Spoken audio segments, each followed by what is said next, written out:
You know what time it is. I know what time it is. It's OC redesign time, baby! Oh yeah! A few months ago, I made a video where I redesigned a few of my viewers' characters. And I had an absolute blast with it. So I figured, why not make a part 2? I posted a Google form asking for your characters earlier this month, and oh my god, I got so many. They were all so cute and pretty and awesome, and I wanted to draw all of them, but I only drew 5. I only drew 5 of them. I started this video with the goal of redesigning 10 characters, but life and finals happened, so I'm gonna have to wait to design more later. I redesigned more characters than I did in part 1 though, so I'll take it. If you're unfamiliar with how I tackle OC redesigns, it's a little bit different than how I redesign franchise characters. Instead of being super critical and pointing out every single flaw I see in a character design, my commentary is going to be a lot more gentle. I'm redesigning these with the intention of suggesting my changes, rather than saying what I do is explicitly better. That's the basic gist of it. At the end of the day, these aren't my OCs, I'm only getting a glimpse of their stories and personalities, so while I would love to make designs I think improve the original ones in every single way, that's just impossible. Having said that, I'm still happy with how these character designs came out, so grab your sketchbook, get your OCs on the brain, and let's hear a quick word from today's sponsor before we dive in. Skillshare is an online learning platform that hosts classes made by professional, renowned creatives, with topics that range from 3D art, photography, to even general productivity and organization. There are a ton of character art and design classes to choose from, but the one that really caught my eye was Character Illustration, Drawing Faces, Figures, and Clothing by Gabriel Piccolo. I feel pretty comfortable in my character design skills, however, I tend to overthink things like posing and expressions, so having a class that focuses more on the fundamentals of figure drawing, along with character design tips, was really helpful. I feel like I haven't seen many things online that really stretch that mental muscle. Along with the main video lessons, there's also a tab labeled Projects and Resources, and in it you'll be able to see resources that the teacher recommends and also engage with other class members. You can share the art you make and give feedback to others, which is a great step to take after you finish the class, and it's a good way to connect to some fellow creatives. There are literally thousands of classes to choose from on here. I know when I'm feeling burnt out or frustrated with art, I like to learn something new, and a Skillshare class is a great way to get started with that. The first 500 people to click the link in the description or scan the QR code on screen will receive a 1-month free trial of Skillshare. Thank you so much to Skillshare for sponsoring this video, and now, let's get into our first character. First up is Mabel, owned by Felix, aka at My Song Your Note on Toy House. Unlike some of the other designs we'll tackle later, she's not really a developed character quite yet. Her description on Toy House literally just reads, "My shy trans femme daughter." But in the description Felix gave directly to me, he described Mabel as being very shy, being based on the Aero Ace flag, and that he made her with the intentions of turning her into a Deltarune OC. I've never been into Deltarune, but I know a bit about it by proxy. I have a lot of close friends who are into it, and I've seen a ton of fan art for it, so I'm at least more familiar with it than I was X-Men in my last video. And I was also really into Undertale when it came out, so I'm familiar with the Toby Fox vibe. Since I didn't have much to go off of, I wanted to give her a more shy and stoic pose/expression. Kind of like how Rei Ayanami from Evangelion does show emotion, but overall she's pretty blank. There's a completely different reason for that in Evangelion, but for Mabel, she's probably just autistic and doesn't realize her lack of expressions. She feels things, but it takes a lot for her to push her eyebrows or crack a little smile. She's got that freaking autistic stare, you know? I already really liked the color palette and the general outfit that was given to her. It feels very silly and Deltarune-esque. But I wanted to change it up just to try something new with the character design. I initially sketched her wearing a cardigan with a long skirt and turtleneck sweater, but when I lined it, I really didn't like it. So I went to Pinterest, found some more references to work off of, and changed the whole outfit I had sketched. I kept the turtleneck sweater underneath from the first sketch, but changed the cardigan into a sweater with a collar. I cut off the length of the skirt I gave her and turned it into a jean skirt with some orange accents. And I didn't really sketch out the shoes at first, so I turned them into some navy Mary Janes. I changed the outfit a lot from my first draft, but if we put it side by side with Felix's design, the outfit didn't change that much. I kept a similar silhouette for the clothes, I just changed around where some colors and textures were. The main changes I made with Mabel's design were actually outside of the clothing.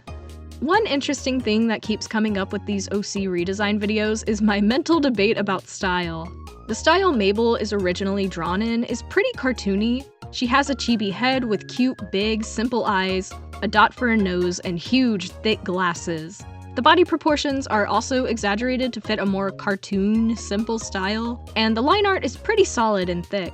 Whereas with how I draw, I've been striving to have a style that has realistic body proportions and thinner line art. I don't want the way I draw to be complex per se, just to have a clear indication that I know human anatomy, can draw different faces and body types, with the minimal line work needed to communicate that. My style is something I'm subconsciously working on 24/7, and it's especially fun to explore for videos like these where I get to tackle character designs that aren't made with a style similar to mine. The challenge goes from being, how can I redesign this character, to how can I translate this simpler design into something that feels more natural for me to draw. I've gone back and forth on whether or not I should try to match the style, and if y'all want to see a video where I redesign characters and match its style, let me know. But for now, I figure people are looking for my full interpretation of their character. I could be wrong, but that's what I'm gathering. The OG artist style is simple, so she was given a generally skinnier, average body type. She's not a stick, but she's not given that much defined fat either. When I initially glanced at her design, however, I for some reason interpreted her as being a little bigger than average. So when I sketched her out, I went that direction. If her character was more fleshed out, I probably would have kept the body type the same, but since she's almost a blank slate, I thought it would be fun to explore a different body type too. The hair I kept generally the same, I just changed the shape and bangs a little to fit more in my style. I also made it just a tiny bit shorter for a clearer silhouette. I kept her face pretty much the same, giving her big glasses and a tiny little button nose. I also love this mouth shape. The little closed cat mouth, oh yeah, I'm keeping that. And the last major change I made was to her tail. In the original design, the tail has the same stripe pattern that's on her clothes, which was a little confusing to me. Like, are her tights actually her skin tone? Does she have a piece of clothing that she puts on her tail? This is probably just cute cartoon character logic, but I ended up going the Ojiro route and made her tail the same color as her skin. Maybe I could have made the whole thing covered in blue fur, or I could have given her a horse tail, but this is what I went with. The only thing I wish I thought more about with my redesign was the character's age. I drew her as if she was in her late teens or early 20s because that's how I interpreted it, but I'm looking at her design as I'm writing the script, and she looks like a child. Since her age wasn't clarified, I think I just naturally made her look older because that's what I'm used to drawing, but if I got it wrong, I'm sorry.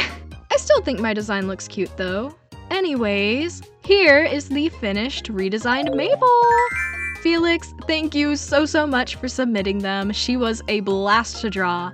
And now, let's move on to the next one.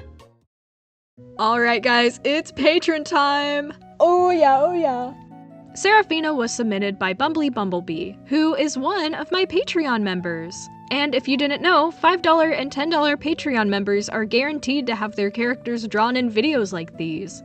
I post a lot of stuff on Patreon, from schoolwork to sketchbook work to YouTube behind the scenes stuff. So if you want to support me, that's a great way to do it. That's enough shilling though, let me get into the design.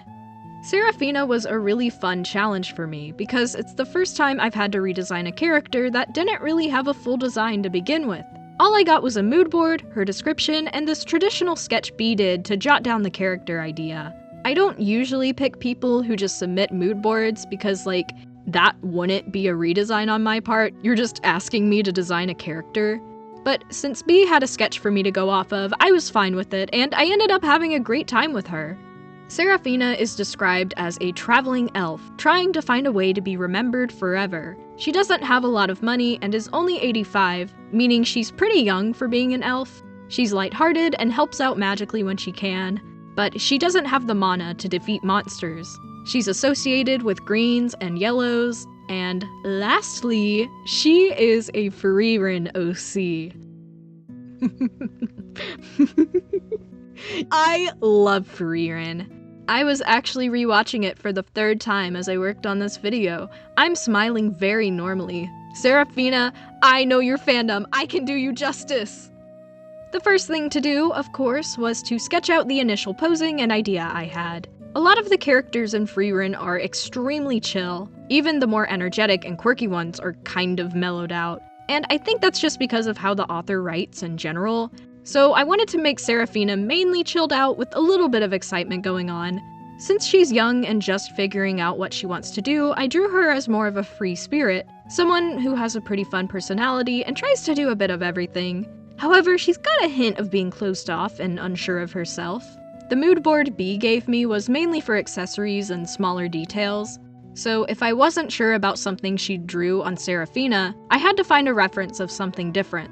I kept her pants pretty much the same. I really liked the loose fit and the ruffles at the bottom. I thought it was fitting for the personality we were going for. The sandals felt a little impractical for the world of Frieren, but I really liked the specific reference image she gave me, so I ended up keeping them anyways. Maybe she knows a spell that keeps rocks and dust from getting in your shoes. I changed the top from being this jacket to more of a sweater tunic thing. I don't really know what to call this, but I think it looks cool. And I gave her a belt that keeps her top and pants tight, as well as carrying a book she has on hand. Since she wasn't colored in the original image, I had free reign to make all the color decisions I wanted. B mentioned that she associated yellow and green with Seraphina, so I played around with those colors in different places. With the hair, I tried blonde at first, but since she's an elf with a braid, she very quickly ended up looking like Marcille from Delicious in Dungeon, so I very quickly made it green instead. I don't know if there's a canon amount of hair colors an elf can possess in Frieren, but the only colors we've seen so far anyways have been white, blonde, and green, so I think that works in my favor. All of those colors go with Seraphina. I made the pants white and the bottom sweater black to go with the opposing kinds of experiences she's starting to have in life. Since she's a young elf, she's probably experiencing the death of her friends for the first time, so I thought it would be interesting to include the black for that reason. The hair I changed a bit from the sketch. I made the bangs and side pieces longer, as well as adding a bit of volume and length to the braid. The way I drew it kind of makes it look like it's coming out the side of the head, but that wasn't my intention. It's supposed to be coming from the middle back. One of the main conflicts and story-driven traits given to Seraphina by B is that she has some sort of attachment to her father. On Seraphina's art fight profile, B explicitly states that Seraphina's father is an elf, meaning he's probably still alive somewhere doing his own thing. The sundial I put on her wrist came from her father as well, and my assumption is that she's trying to find him using the sundial as a clue. So that gave me a kind of story idea, and I just want to put it out there. B, you don't have to do this, but I think the concept is interesting. Seraphina is a young elf, about 70 years old, meaning she hasn't had to experience death and grief in the same way the older elves have. She's at a point where all the people she grew up with are dying, and for the first time, it sets in that all the humans she meets won't be around forever. She's always carried around a sundial made by her human father, who she left years ago. But after the death of one of her closest human friends, she decides she wants to find her father before he dies, for just some sort of closure. Is this basically just Frieren's story? Yes, a little bit. But I'm a sucker for backstories like these. There's a lot of interesting directions you can take a story like this. I don't know, take this whole section of the video as Frieren propaganda. Go watch it if you haven't. And here is my finished Seraphina! I like her design, but it's definitely a first draft. Hopefully it gives you more of an idea to jump off of, though. Thank you, B, for submitting her! Next up is Nico by Gab. Something about the reference image Gab sent me scratched an itch in my brain. Usually for these videos, I get characters submitted to me with really complex outfits and super detailed backstories, but Nico is just a guy. He's simple, and I respect him for that, and I also want to draw him. Nico's description says he's a bi guy in his late teens, who's currently working trying to save money for college. He has an off-putting, chill demeanor that leads people to thinking he's a slacker, but he's actually a hard worker and takes as many jobs as he can, no questions asked. The setting he lives in is a small town near the sea with an active fish market, and the year is 2006. I think this kind of backstory is a perfect jumping off point for a redesign. It gives me some good ideas of where to go. The reference image Gab gave me features Nico in one of his work uniforms, so my goal was to put him in some casual clothes. Gab mentions that she associates Nico with blue, orange, and yellow, which are very beachy colors. So I wanted the outfit I made to be an average guy's outfit, but with a beachy feel to it. Anyone who's designed male characters knows how absolutely limiting male fashion can be. I really considered doing something a bit more extravagant and adding a bunch of tiny details to his outfit, but ultimately I just didn't feel like it really fit with his character. Especially since it's established he's saving up money for college, he probably doesn't spend a lot on clothes and tries to only use his money when he feels like he really needs to. And that got my gears turning. What if Nico was a little thrift store boy and liked to pick out the stupidest shirts known to man? Oh yeah, I like that. I found a bunch of dumb shirt designs on Pinterest. I'll put some on screen for anyone who's interested. But I ended up going with the blue shirt that says, "Certified Woman Respecter," with an arrow pointing to his face. Is this accurate to the culture of 2006? Not really. But I think it's silly and it's something he would wear. He does respect women, but he likes how kind of ironic the shirt is. Like, it's ironic in an unironic way. Some of y'all will know what I'm trying to say. Since he had pants in the original reference, I wanted to give him shorts to further differentiate the casual clothes from his work uniform. I feel like they had more of a summery, beachy feel anyways, and I changed his shoes from being sneakers to being a pair of sandals. I've noticed recently that I give way too many character designs sneakers that look exactly like the ones Gab gave him, so I changed them mainly for that reason. I originally wrote this script at 12 a.m., and I wrote the line, "He's letting his dogs out, and he doesn't care." I don't like that. Why did I write that? I was struggling to make him look era specific, so I gave him an iPod since that was trending tech at the time. Since he's saving up money for college, I don't know how realistic it is that he has one. Maybe he just bought an off-brand MP3 player that happens to work and look exactly like an iPod, I'm not sure. I remember when I was younger, my mom would listen to music from her iPod speaker in our kitchen, and if Nico's still living with his parents, maybe they all share an iPod and like to listen to music together that way? I don't know, I think that'd be cute. Other than all that, I slightly changed his hair shape, but kept his face pretty much the exact same. The only changes I made were added details to fit him and my style. I'm gonna be real though, I don't know how accurate this design is to 2006. I don't know if these kinds of clothes are trending, I don't know if the hairstyle is right, but I still like it, and men's fashion over the past 30 years has been simple enough to where a few minor tweaks should make it accurate to the era. Other than that, I don't have much else to say about this guy. I had a really fun time working on his redesign. Thank you so much to Gab for submitting him, and now, another one.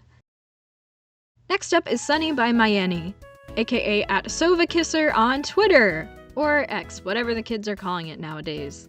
Whenever I first laid eyes on Sunny's design, I had an initial gut reaction of, oh yeah, I want to draw this guy. And as I made further progress on this video and narrowed down what characters I wanted to draw, he continued to be at the top of the list. But when I actually started drawing him, I had more trouble than I thought I would. Let me describe him first before I get into my grievances. It has nothing to do with him or his character, by the way, it's just my brain making drawing way too complicated. Mayeni describes him as being competitive, rowdy, and creative. He's from a world that mirrors Earth but has angels and demons. A really important thing to note is that he's a zombie created by a scientist from the bodies and souls of multiple angels and demons. Also, he's in a band and is a synthesizer/rapper. This is a lot to work with. The first thing I noticed when I looked at his design is that there is a very clear sun theme going on, other than the moon shape that sits in his hair. In a lot of the reference images Mayeni gave me, he's paired up with a moon-themed character, so I was gonna keep that in mind since there was clearly some significance to the theming. I really like the outfit my Annie gave him. So what I wanted to do was just add some details and change enough things to make it feel slightly different, but generally the same. I liked the combination of the turtleneck and crop jacket, so I kept both of those elements. The only grievance I had with the jacket was that it felt a little bit plain, so I added a sun to the entire front of it and added some yellow accents to both ends of the sleeves. The clothing item I changed the most was definitely the pants. Similar to how I felt about the jacket, I really liked the idea of them. I just wanted to change up a couple of things. I extended their length to cover Sunny's ankles, which made them feel even baggier than they already were. I added a yellow waistband to complement the ankle cuff at the bottom. And guys, I'm not concerning myself with the shoes. They don't exist. I feel like this is where I should mention I was working on this video the same week I had like 20 paintings due for a class. My brain is so smooth right now, it's not even funny. I kept Sunny's face pretty much the same. I made sure to keep all his different skin tones and heterochromia. I also think I made his overall body a bit stockier and taller than he actually is. If I could go back and change anything, it would be to make his proportions more similar to the main reference. But this idea is just an exploration. I don't think it's bad to try something new. Now, I said I had trouble with this guy, and I did.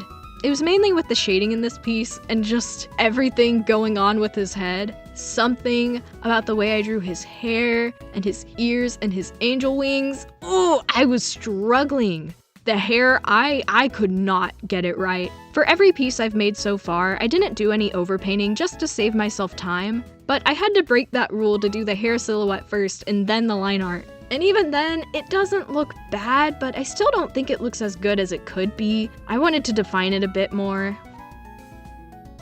Even with my struggles, I'm still pretty happy with the way my design came out. Putting the drawing itself aside, I like the details I added to the pants and the jacket. I think I did a good job at defining his shapes a little more. Mayeni, thank you so much for submitting him. And now, let's get into our last one.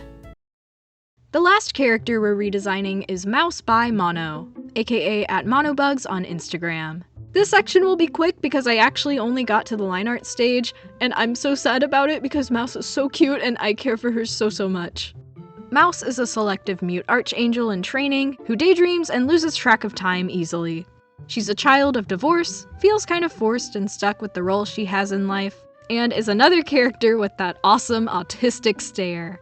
Mouse ended up being a character I really struggled to redesign, because I think her design is already super solid. There's not much I would change. Before I really read up on her backstory, I had a couple ideas, like changing the outfit to be less tight-fitting and having a bit more coverage, since she's shy and mute and doesn't open up to many people. But I really like how visibly restricting the uniform she's given is. It's very tight, it doesn't look like you can move around in it very comfortably, which really fits with the information Mono gave to me. Even still, I wanted to try some new things just to see if anything else stuck, and I also wanted to change up her face, hair, and accessories a little, because her head feels very busy compared to the rest of her design. That's the only critique I really have. I already said I liked her outfit, but I tried something new anyways. I combined her top and skirt and made it into a long pinafore dress. I added some extra ruffles to the sleeves and made her ribbon bow tie longer. And the shoes I kept pretty much the same. At this point, while working on the video, my brain was kind of fried. Looking back now, I don't really think any of this fits with her character or the fashion conventions that Mono has established with other characters. Did I flop with this outfit? I kind of think so. But at least I tried. They can't all be winners. The face and hair was where I had most of my idea for changes. Like all the other characters, I made some minor adjustments for fitting them in my style, but I also did it with a little more intention. My main goal was to further define the shape of the hair and adjust the halos that rest on her buns. I think the shape and silhouette of the hair is already really cute, but the clashing colors make it harder to see the smaller details. I didn't color my drawing in, but I was intending to make the differences between the two colors less harsh, and I tried giving the bangs more defined shapes. Now, let's look at her buns and halos. I think putting the halos around the buns is a really cute idea, but because of all of the clashing colors, it's kind of hard to look at. It just feels like there's a little too much going on. To remedy that, I moved the halos slightly above her buns, so they're still connected in some way, but they won't clash as much. Do I think my finished mouse is a winner? Not really. But I wanted to include her anyways because I really like her initial design and I wanted to show my struggles. Y'all get it, character design can be hard. Mono, thank you so much for submitting mouse. And we're done! We got 5 designs down. Pretty much. Here are all the characters lined up by their original design. Let me know which one is your favorite and if you'd want to see another OC redesign video. I got a whopping 500 characters submitted for this challenge, and it was a lot of fun looking through the list and deciding who to tackle. I always end up feeling super inspired after finishing videos like these, and I hope y'all are feeling inspired to go and make your own characters too. I said it in my last video, and I'll say it again, if I had infinite time, I would draw all of them. But alas, I'm just one person whose hand hurts from drawing too much. Thank you to my $10 patrons, Bumbly Bumblebee, Josh, Max Cicada, and Cookie Cutter, as well as all of my other Patreon members for supporting me. If you're interested in seeing a bunch of extra jouusta art, I would recommend checking it out. Thank you again to Skillshare for sponsoring this video, thank you to you for watching this far, and I'll see y'all in the next one.